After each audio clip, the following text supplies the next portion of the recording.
Ladies and gentlemen, welcome to The Shadow Behind You, where the veil between the living and the forgotten thins to a whisper. Tonight, we delve into the abyss of history, unearthing tales that time itself has tried to bury. Imagine, if you will, the vast, unforgiving prairies of early Illinois, flatlands stretching like an endless grave under a sky heavy with storm clouds. It's 1821, a year when the young state of Illinois was still raw, its soil soaked with the blood of treaties and the sweat of pioneers. But among those hardy souls pushing westward, one family carried something far darker than their wagons could hold, a shroud of eternal night, a curse woven into their very bloodline. Picture this: a lone traveler, weary from the rutted trails, stumbles upon an isolated cabin on the edge of the Sangamon River. The sun dips low, casting long shadows that seem to writhe like living things. He calls out, but only silence answers, silence broken by the creak of a door swinging in the wind. Inside, the air is thick, stale with the scent of decay.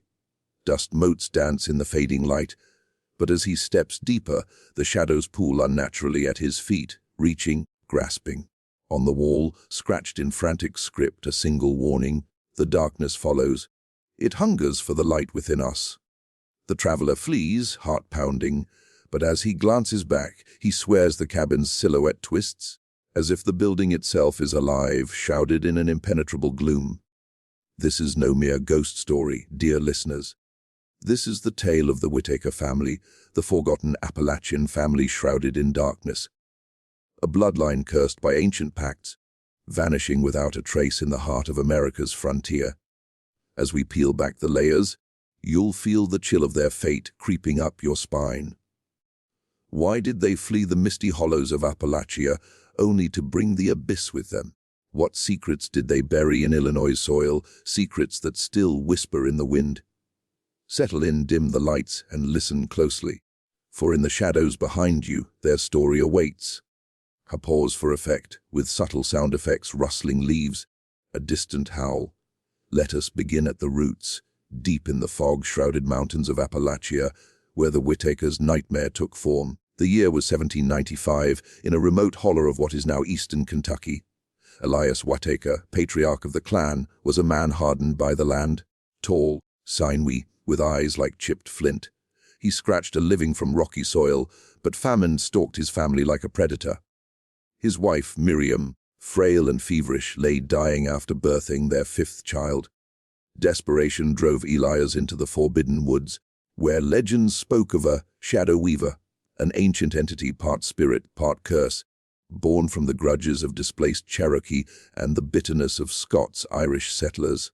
Folklore whispered that the shadow weaver granted boons, but at a terrible price: a piece of your soul, traded for shadows that would one day consume your kin. Elias, driven mad by grief, sought it out under a blood moon. He found a cavern, its mouth yawning like a scream, and within a formless void that spoke in echoes. "Give me your light," it hissed. "And I shall spare her," Elias agreed, slicing his palm and letting blood drip into the darkness. Miriam recovered, miraculously, but from that night, shadows in their home grew unnaturally long, clinging to corners even at noon. The family prospered at first. Crops flourished, children grew strong, but the curse revealed itself slowly, insidiously. Elias's eldest son, Jeremiah, vanished one twilight, his bed empty save for a pool of inky blackness that no lantern could pierce. Whispers spread among neighbors. The Whittakers were marked, tainted by old-world sorcery brought across the Atlantic. By 1810, 2 more children were gone, swallowed by the gloom. Elias, racked with guilt, confessed on his deathbed. "The shadows hunger for our blood. They follow wherever we go." Miriam, now widowed, gathered her remaining kin, sons Thomas and Ezekiel, daughters Abigail and young Sarah, and fled westward. They heard tales of fertile lands in the new state of Illinois, admitted to the Union just 3 years prior in 1818. Pioneers spoke of endless prairies where a man could outrun his past. But could they outrun the shadows? In 1821, as Illinois chartered its first state bank and governors plotted canals, the Whittakers loaded their Conestoga wagon with meager possessions: salted pork, heirloom quilt stained with mountain dirt, and a locked chest containing Elias's journal, its pages brittle with warnings. The journey was arduous, crossing swollen rivers and treacherous passes. They joined a caravan of fellow Appalachians, Scots-Irish folk like themselves, escaping poverty and feuds. Nights around campfires were filled with songs of home, ballads of lost loves and vengeful spirits. But the Whitakers kept to themselves, Miriam's eyes darting to the flickering shadows cast by the flames. Thomas, the eldest at 22, took to scouting ahead, his rifle ever ready. Ezekiel, 18 and hot-tempered, argued they should burn the journal, end the curse through fire. Abigail, 16, tended to Sarah, only 10, whispering tales to distract her from the growing dread. As they entered Illinois' territory, the landscape shifted, from dense forests to open grasslands that stretched to the horizon. The air carried the scent of wild prairie flowers, mingled with the metallic tang of impending rain.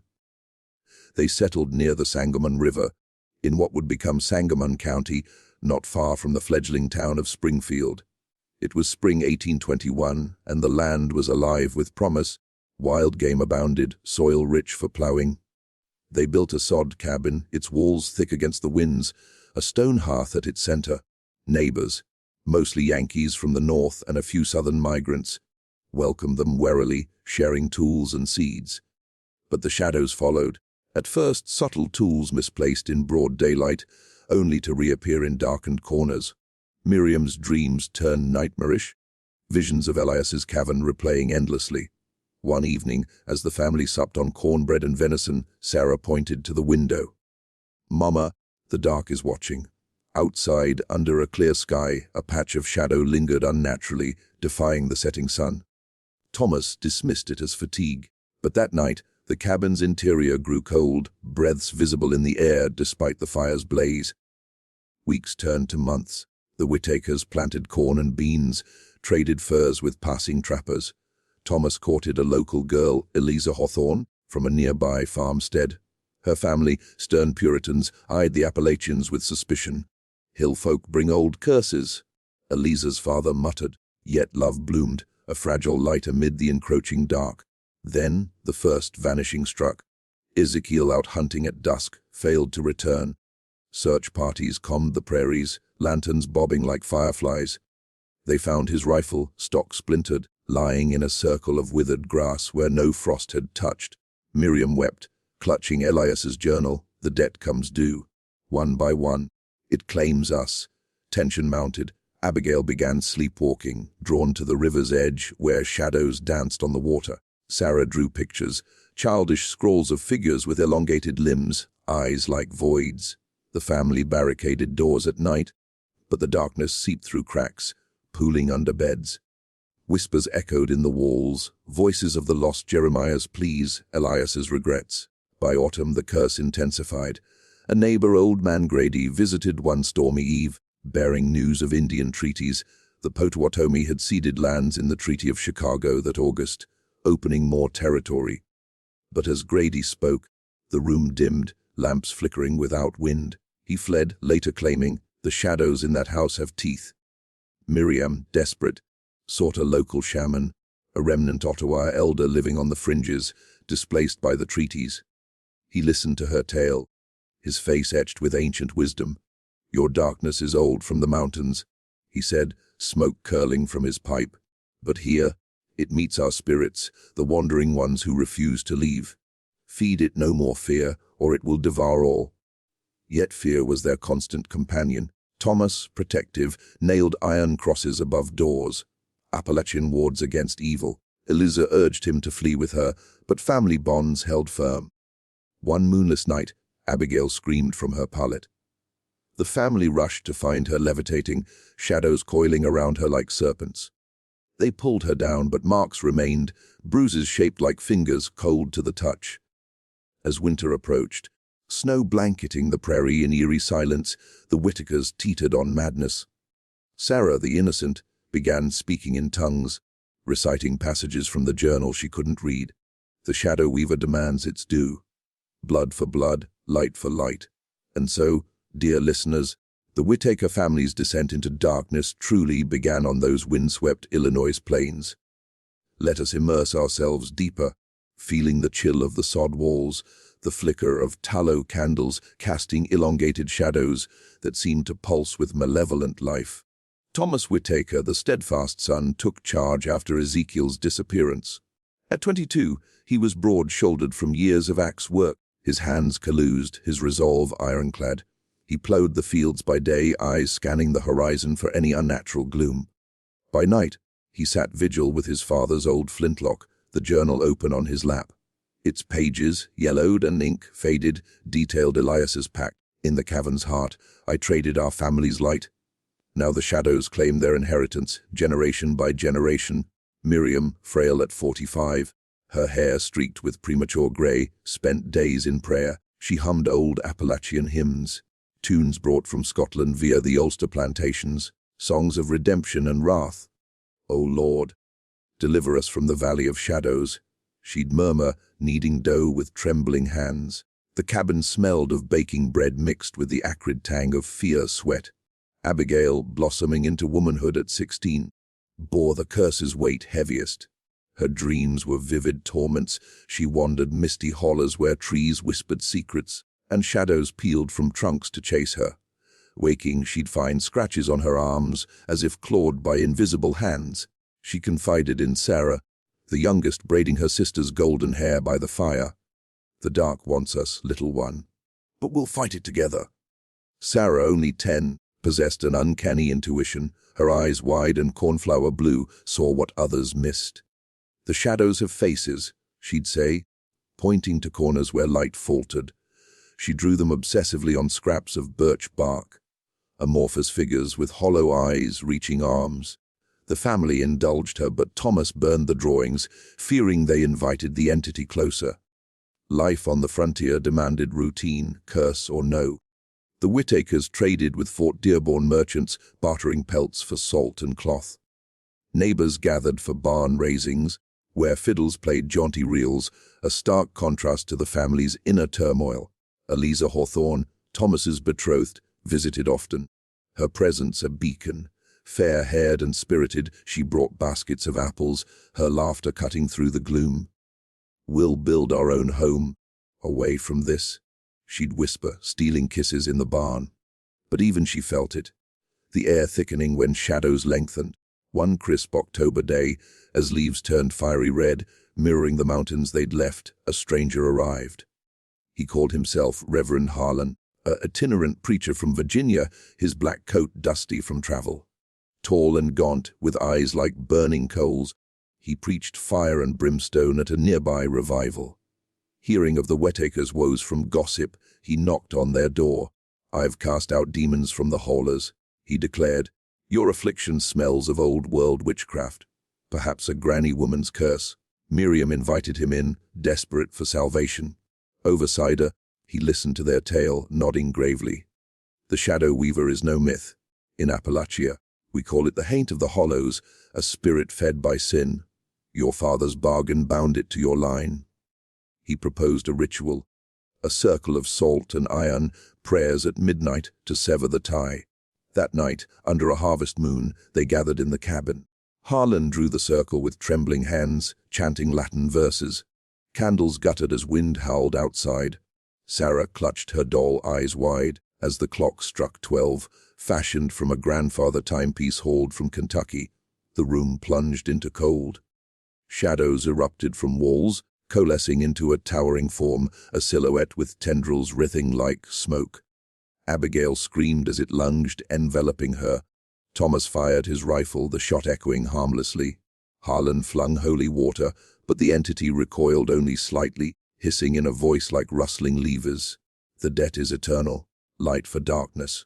It retreated, but not before siphoning Abigail's vitality. She collapsed, pale and shivering, her hair turning ashen overnight. The ritual failed, amplifying the curse. Days later, Grady's farm burned mysteriously, flames casting shadows that danced mockingly. Whispers spread. The Whitakers were hexed, bringing doom to all.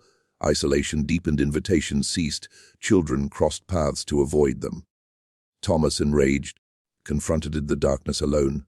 Venturing to the river at dusk, journal in hand, he shouted challenges. "Take me instead! Leave my kin!" The water rippled unnaturally, shadows rising like mist. A vision assailed him, Elias in the cavern bargaining, Jeremiah's final cries. Staggering back, he found the cabin besieged, doors rattling, windows frosting with black ice. Miriam, sensing the end near, gathered the family. "We must flee again," she urged, but Thomas refused. "No more running. We'll face it here." Eliza pleaded with him, tears streaming. "Come with me, Thomas. Start anew." Torn, he promised to wed her come spring. If they survived, as November winds howled, carrying the first snow flurries, Sarah vanished briefly. Found wandering the fields, she babbled of the hungry dark. Calling her name, marks appeared on her skin, symbols matching those in the journal, ancient runes of binding. The curse's grip tightened, each day a battle against encroaching night. Lamps burned constantly, woodpile dwindling. Dreams merged with reality. Apparitions of lost kin appeared. Ezekiel's ghost, mouth agape in silent scream. Yet amid horror, moments of humanity shone. Abigail sang lullabies to Sarah, voices trembling but defiant. Thomas carved a wooden cross for Eliza, symbol of hope. Miriam prayed, her faith a fragile shield. Little did they know the worst was yet to come. The shadows, patient predators, waited for the solstice, the longest night, to strike. As the winter solstice approached in 1821, the Whittaker family's ordeal escalated into a symphony of terror, the Illinois prairie transforming into a frozen hellscape where shadows reigned supreme. The sod cabin, once a sanctuary, became a prison, its walls echoing with unseen scratches like nails on coffin lids. Thomas, sleep-deprived and haunted, patrolled the perimeter nightly, shotgun loaded with salt shot, a folk remedy from Appalachian grannies. The air bit with frost, breath crystallizing into ghostly plumes. He glimpsed movements in the snow, footprints that began nowhere, ending abruptly, as if the walker had been plucked into the void. Inside, Miriam delved deeper into Elias's journal, deciphering cryptic entries. The weaver feeds on division. One read, united light repels it. Fractured, it devours. She urged unity, but cracks formed. Abigail, weakened by the ritual, grew resentful, blaming Miriam for not stopping Elias. "Your weakness doomed us," she spat one evening as candles sputtered. Sarah, the curse's unwitting conduit, exhibited stranger behaviors. She'd stare into corners, conversing with invisible entities. "Jeremiah says hello," she'd announced cheerfully, sending shivers through the room. Her drawings evolved, now depicting the family engulfed in blackness, tiny figures screaming. Eliza's visits dwindled, her father forbidding them after rumors of witchcraft reached the settlement. Thomas snuck out to meet her in a secluded grove, their embraces desperate. "I feel it watching," she whispered, glancing at elongated tree shadows. "Promise me you'll survive." He vowed, but doubt gnawed. Reverend Harlan returned unbidden on a blustery December eve. "The Lord compels me," he claimed, bearing relics, a silver crucifix, blessed herbs. Skeptical, Thomas allowed entry. Harlan proposed another exorcism, this time outdoors under the stars. "Confront it in the open," he insisted. The night of the solstice arrived, sky ink black, stars pinpricks in the shroud. They gathered in a field, circle redrawn with blood-infused salt. Harlan's grim addition. Winds whipped, snow swirling like specters. As prayers rose, the ground trembled. Shadows erupted from earth, coalescing into a colossal entity. The Shadow Weaver manifest, a vortex of darkness with eyes like abyssal pits. It spoke, voice a cacophony of lost souls. "The pact holds. Your light is mine." Tendrils lashed out, ensnaring Harlan first. He screamed as shadows invaded his mouth, eyes, pores, body dissolving into wisps, leaving an empty coat. Panic ensued. Abigail bolted, but a tendril tripped her, dragging her into the moor. Her cries echoed, "No! Not yet!" She vanished, a final gasp lingering in the air. Thomas fired wildly, shots absorbed harmlessly. Miriam thrust the journal forward, chanting counter, spells pieced from its pages. Sarah, trance-like, stepped toward the entity. "It wants me," she murmured. Thomas tackled her, shielding with his body. The weaver loomed, feeding on their terror. Visions assaulted, Elias's bargain replayed, but now with future glimpses. Descendants haunted, bloodline extinguished. In desperation, Miriam offered herself.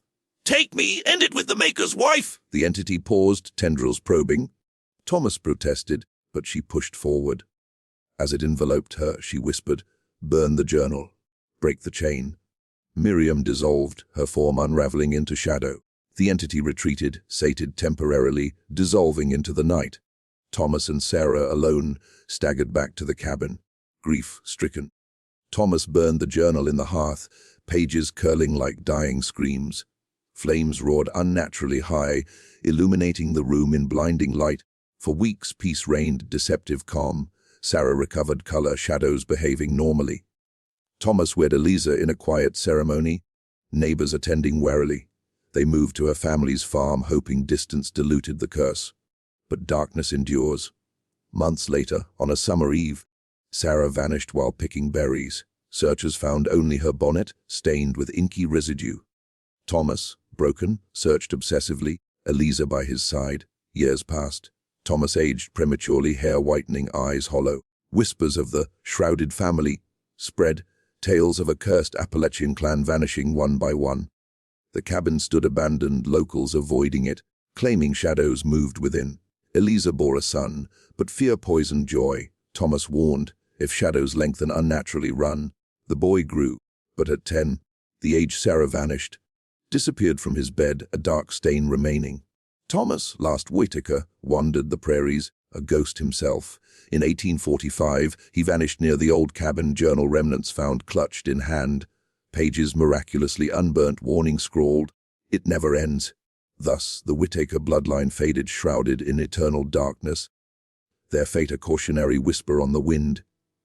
To fully grasp the chilling essence of the Whitaker saga, we must step back into the mists of history, blending the stark realities of 1821 Illinois with the rich, eerie tapestry of Appalachian folklore. This tale isn't mere fiction. It's rooted in the soil of migration treaties and ancient beliefs that make the spine tingle with unsettling authenticity. Illinois in 1821 was a frontier ablaze with change. Admitted as the 21st state in 1818, it was a patchwork of prairies, rivers, and nascent settlements. The year saw the chartering of the state bank at Vandalia, an attempt to stabilize the young economy amid speculation and land grabs. Governor Shadrach Bond oversaw this, but his successor, Edward Coles, would soon take office in 1822, championing anti-slavery amid tensions. Crucially, the Treaty of Chicago in August 1821 marked a pivotal moment. Potawatomi, Ottawa, and Chippewa tribes ceded vast lands, millions of acres in Michigan and Illinois, for annuities and reservations. This opened the floodgates for settlers, displacing native peoples whose spirits, folklore claims, lingered in resentment. Ghosts of the dispossessed were said to haunt rivers like the Sangamon, where the Whitakers settled.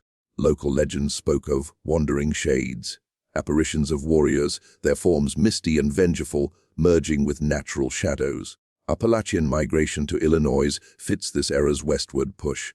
From the late 18th century, Scots, Irish, and German descendants from the Appalachian Mountains, stretching from Pennsylvania to Georgia, fled overpopulation, poor soil, and feuds. Land scarcity drove them across the Ohio River into the Midwest. By the early 1800s, families like the fictional Whitakers joined the Great Migration, hauling traditions in wagons. They brought ballads, quilts, and superstitions, settling in southern Illinois, dubbed Egypt for its river deltas. These migrants faced culture clashes. Yankees from New England viewed them as hill folk, rough, clannish, steeped in old world lore. Prejudices abounded. Appalachians were stereotyped as feud-prone, their accents mocked. Yet they contributed, building log cabins, introducing corn liquor distillation, and enriching music with fiddles and banjos. Now, the eerie underbelly Appalachian folklore is a cauldron of ghosts, witches, and curses, influenced by Celtic, Native, and African roots. Haints, haunts are commonplace, restless spirits tied to places or families. The Bell Witch of Tennessee, c. early 1800s, tormented a family with poltergeist activity, echoing the Whitaker's plight. Curses often stemmed from pacts, deals with the devil or nature spirits for prosperity, repaid in blood. Shadows hold special dread. In folklore, shadow people are entities from the other side, harbingers of doom. The Wild Hunt, a Celtic import, features spectral riders in darkness, claiming souls. Cherokee legends interwoven with Appalachian tales post-contact speak of Uktina, serpentine beings in caverns, or Nanihi, invisible spirits guarding mountains. In Illinois, this blended with native lore. Potawatomi stories of Manitou, powerful spirits, could manifest as shadows punishing intruders. Post-treaty, shamans warned of cursed grounds where displaced energies festered. Migrants like the Whitakers might interpret their afflictions as a fusion. Appalachian curses amplified by native grudges, educational yet eerie. Consider the psychological toll. Isolation on prairies mirrored mountain hollows. Vast emptiness breeding paranoia. Cabin fever, vitamin deficiencies, led to prairie madness, hallucinations of shadows moving. Folklore-filled voids explaining vanishings common from disease, accidents as supernatural. Blend fact and folklore, real families vanished, lost to floods, raids. The Lost Colony of Roanoke inspired similar tales. In Illinois, Pike County, founded 1821, holds ghost stories of pioneer cabins haunted by shades of the forgotten. This context lends authenticity to the Whitakers. A family carrying cultural baggage westward, their curse a metaphor for inherited traumas, poverty, displacement, spiritual unrest. As we uncover these layers, the line between history and horror blurs, leaving an unsettling question: are the shadows of the past truly gone, or do they lurk in our own bloodlines? Peeling back the Whitaker tale reveals not just chills, but profound insights into human psyche and society, universal fears cloaked in shadow, echoing through time with ominous intellect. Symbolically, the Shadow Weaver represents inherited trauma. Appalachians, descendants of immigrants fleeing famine and persecution, carried curses of poverty, addiction, violence. Migrating to Illinois, they brought these unseen burdens, much like the Whitakers' entity. Psychologically, this mirrors intergenerational trauma. Elias's desperate pact symbolizes parental choices haunting offspring.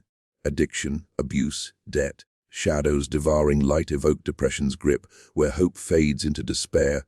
Universal fears abound. The unknown darkness taps primal terror of night, evolutionary remnant from predator-filled eras. In folklore, shadows embody the subconscious, fruits-eyed, lurking, repressed desires. The Whitakers' vanishings reflect fear of erasure, families dissolving in vast frontiers, identities lost in migration's churn. Culturally, it connects to American trauma. Westward expansions manifest destiny, masked violence. Native displacements via 1821 treaties bred resentment, their ghosts haunting settlers. Appalachians, marginalized as backward, faced erasure, their folklore preserved identity amid assimilation. The curse blends traditions. Celtic haints meet native Manitus, symbolizing cultural syncretism born of conflict. Human nature's dark side emerges. Desperation drives pacts. Elias's bargain echoes Faustian deals, hubris inviting doom. Family dynamics fracture under stress, resentment. Denial amplify the curse, highlighting how division weakens us. Sarah's innocence as conduit suggests vulnerability of the young to inherited sins. Thematically, isolation vs. community prairies, emptiness mirrors inner voids, neighbors shunning exacerbates horror. Migration's double edge, promise of renewal vs. dragging old demons. Modern parallels, refugees carrying war traumas, or climate migrants fleeing disasters, only to face new shadows. Ominously, it probes existential dread: is fate escapable? Burning the journal fails, curses endure. This questions free will, bloodlines as chains, past dictating future. Intellectually, the tale critiques progress. 1821's banks, treaties promised prosperity, but for whom? Shadows lurk in civilization's cracks, reminding that history's forgotten. Natives, migrants, haunt the present. In sum, the Whitakers embody our deepest fears that darkness within, inherited or invited, will consume us, leaving only echoes in the void. As our journey through the Whitaker darkness concludes, let the chill settle in your bones, a lingering reminder that some shadows never truly fade. We've traversed misty Appalachia to Illinois' haunted prairies, witnessing a family's unraveling under an ancient curse. Thomas the Last, vanishing into obscurity. His fate a whisper in wind-swept fields. What remains? Abandoned cabins, folklore passed in hushed tones. Modern travelers report eerie sightings near Sangamon, shadows defying light, voices pleading from emptiness. Is the weaver sated, or does it hunger still, seeking new bloodlines? Dear listeners, reflect. What pacts have your ancestors made? What shadows trail you? As night falls, glance behind, lest the darkness claim its due. Thank you for joining The Shadow Behind You. Until next time, sleep uneasily.